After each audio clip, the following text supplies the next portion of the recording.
Proses pengunduran diri menteri itu juga menurutnya pernah terjadi pada era pemerintahan Presiden Soeharto. Faisal pun menyerukan kepada publik untuk sama-sama membujuk para menteri yang siap mundur itu untuk segera mengeksekusi rencananya. Menurutnya, alasan mereka juga sebetulnya tak salah karena Presiden Joko Widodo berpihak pada Pilpres 2024 kepada salah satu calon saja. Geger, Sri Mulyani mundur sebelum Pilpres 2024. Rocky Gerung beri alasan menohok, Jokowi panik. Halo, kembali lagi dengan saya Endra Caniago di channel Redaksi Jurnal.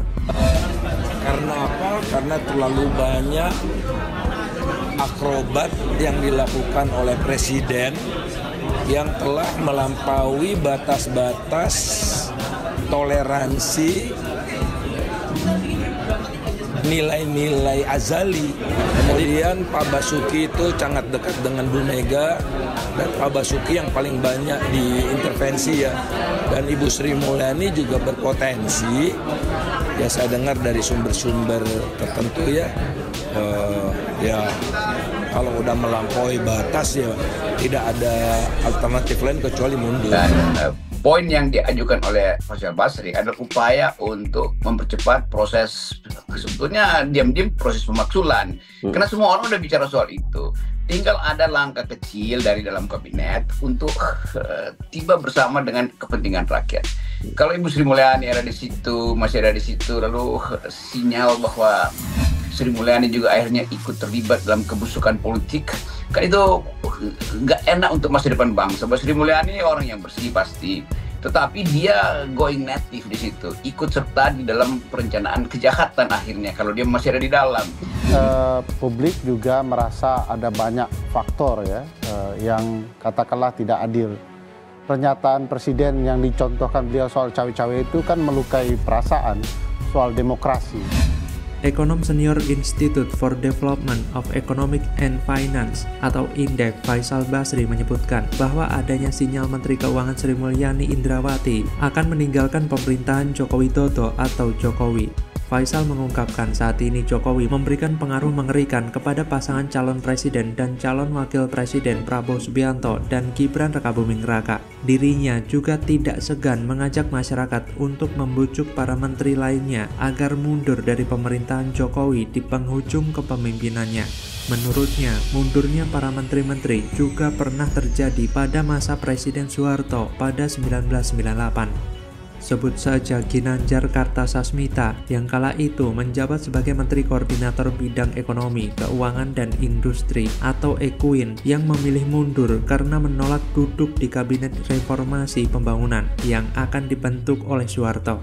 Sementara kini, Faisal mengungkapkan bahwa sejumlah pejabat juga berencana mundur namun memilih momen yang tepat. Salah satunya adalah Pramono Anung. Bukan hanya itu, pengamat politik sekaligus akademisi Rocky Gerung juga mengatakan bahwa ia yakin Sri Mulyani bakal mundur dari jabatannya sebagai Menteri Keuangan. Dari kacamata Rocky, Sri Mulyani tak tahan lagi dengan pelanggaran etika yang dilakukan oleh Presiden Jokowi. Rocky mengatakan bahwa Sri Mulyani menjadi salah satu sosok menteri yang selalu utamakan integritas. Terlebih saat ini, langkah Presiden Jokowi bakal menambah utang luar negeri untuk membiayai belanja infrastruktur dan alutsista.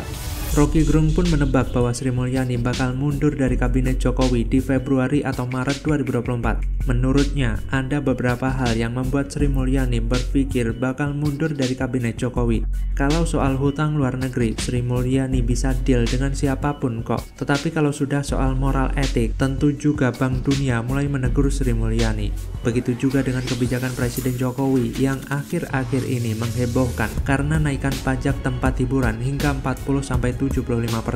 Kebijakan di atas dianggap Rocky cara mudah pemerintah Jokowi dalam mencari uang. Terakhir, Rocky menganggap apabila Sri Mulyani mundur bakal menjadi hal penting di era saat ini.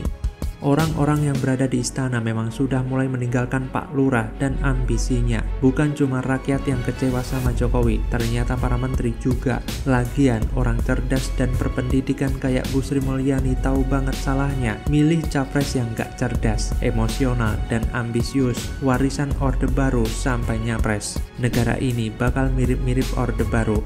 Persoalan cawe-cawe Jokowi pada Pilpres dengan mengerahkan aparat dan intervensi bansos juga menjadi salah satu alasan Sri Mulyani bakal hengkang. Karena itu bisa membuat negara ini chaos.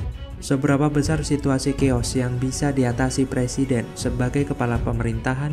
Chaos nasional terjadi akibat kecurangan pemilu yang melahirkan presiden baru unlegitimate atau tidak dipercaya oleh sebagian besar masyarakat. Kalau yang melakukan huru-hara kerusuhan nasional berasal dari partai pendukung yang kalah, kemungkinan masih bisa diredam dengan kompromi politis para elitnya.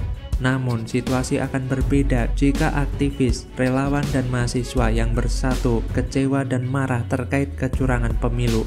Soeharto yang 32 tahun berkuasa saja bisa kalah dengan gerakan moral mereka, apalagi Jokowi yang baru 2 periode. Lantas bagaimana kalau menurut Anda? Apa yang disampaikan oleh Pak Anies mengenai lahan, berapa itu? 340.000 hektar itu hanya mengungkapkan fakta dari rekam digital yang ada yang pernah disampaikan oleh Pak Jokowi. Jadi, dan itu selama ini tidak pernah dibantah. Soal debat ketiga Anies dan Ganjar dilaporkan ke Bawaslu, kok umpatan bodoh Prabowo ke Anies gak diproses? Bawaslu kok diam?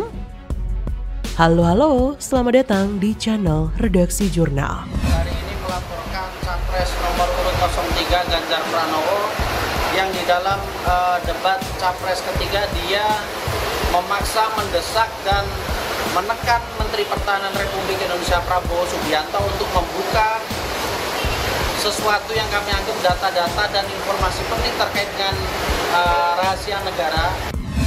Ya, benar sekali. Kami Bawaslu sudah menerima laporan tersebut. Sepanjang nanti memenuhi ketersyaratan Polri material, maka dilakukan klarifikasi. Jika dalam persyaratan tersebut tidak memenuhi syarat Polri material, maka disampaikan kepada pelapornya terhadap status pelaporan tersebut. Pelaporan pada Bawaslu dilakukan oleh sekelompok pendekar hukum pemilu bersih yang melaporkan Capres nomor urut 1 Anies Baswedan. Anies dilaporkan atas pernyataannya dalam debat hari Minggu berkaitan dengan kepemilikan lahan Capres nomor urut 2 Prabowo Subianto. Menanggapi laporan itu, Bawaslu menyebut akan segera melakukan kajian. Tak hanya Anies saja, Capres nomor urut 3 Ganjar Pranowo juga dilaporkan ke Bawaslu karena dianggap menyerang Prabowo saat debat ketiga. Laporan ini disampaikan oleh organisasi yang mengatasnamakan Advokat Pengawas Pemilu. Pelapor menyebut dasar pelaporannya terkait permintaan pada Prabowo untuk membuka data terkait pertahanan. Inilah yang menjadi pertanyaan besar kita. Ketika Anies dan Ganjar dilaporkan, Bawaslu langsung sigap melakukan kajian atas pelaporan tersebut. Tapi, ketika Prabowo melakukan manuver dengan menghina Anies dengan umpatan bodoh, Bawaslu cuma diam. Apakah ini bukti bahwa memang sedang ada intervensi dari pihak kubu istana? Silakan saja tim ses atau elit politik kubu Paslon 02 berkelit dan coba membela Prabowo. Tapi kita tidak mungkin mendiamkan saja temuan menarik soal umpatan Prabowo itu.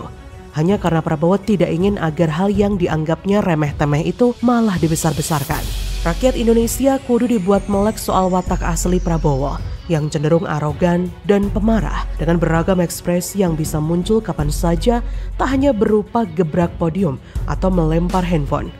Orang model seperti ini akan sangat mudah terprovokasi dan sangat berbahaya kalau nanti jadi presiden.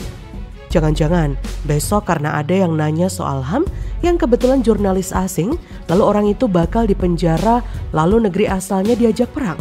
Waduh, gile betul. Sebenarnya akan seru juga kalau misalnya kata-kata bodoh itu dibilang langsung di depan Anies yang langsung menskakmat Prabowo di hadapan puluhan juta pemirsa dan pendengar siaran langsung debat Capres perdana kemarin. Kalau perlu malah mengajak berkelahi biar sekalian seru bercandanya karena dilakukan saat siaran langsung debat Capres. Sejak awal kita bersama-sama meyakini bahwa tidak ada yang berubah dari seorang Prabowo. Sekalipun tim sesnya mati-matian mencitrakan Prabowo sebagai sosok yang kini lebih santun, sabar, tahan menghadapi berbagai serangan dari lawan politiknya, plus rada unyu-unyu atau gemoy. Mungkin yang terakhir ini biar terlihat menggemaskan, meskipun kita paham arahnya hanya untuk mengaburkan kondisi fisik Prabowo yang tidak lagi prima dalam usia senja 70-an lebih. Ternyata keyakinan kita memang tidak salah. Kita pun masih bisa mengingat dengan jelas kata-kata dipasang di salah satu baliho kampanye Kubu 02 yang hendak mencitrakan diri jika Prabowo adalah sosok yang santuy karena bisa merespon sesuatu yang tidak nyaman dengan berjoget. Namun untuk pesan dalam baliho itu pun kita bisa bersama-sama berkata, "Pret, ya, kita tidak yakin kalau orang ini sudah berubah." Keyakinan itu pun terbukti hari ini sekitar 1 bulan jelang coblosan Pilpres 2024, di mana publik dibuat semakin menyadari bahwa Prabowo memang tidak berubah.